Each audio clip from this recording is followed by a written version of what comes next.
मंत्रालय के अंतर्गत 23 जनवरी से 31 जनवरी तक आयोजित होने वाले विभिन्न सांस्कृतिक कार्यक्रमों पर केंद्रीय संस्कृति राज्य मंत्री मीनाक्षी लेखी की प्रेस वार्ता हुई। मीनाक्षी लेखी ने कहा कि 23 जनवरी से 31 जनवरी तक का ये सप्ताह बेहद महत्वपूर्ण है। ये सप्ताह स्पेसिफिकली और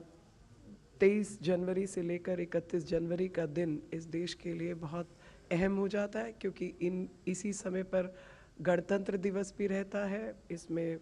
गांधी जी की बलिदान दिवस भी रहता है और 31 जनवरी भी इसमें रहती है।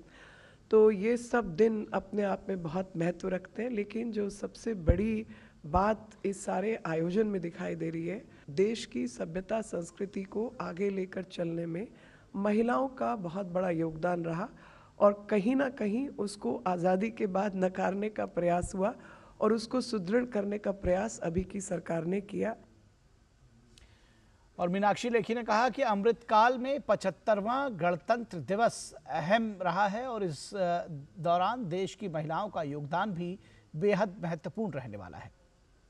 देश की विकसित भारत की और आत्मनिर्भरता की जो यात्रा शुरू हो चली है और उस यात्रा में देश ने अमृत महोत्सव भी मनाया है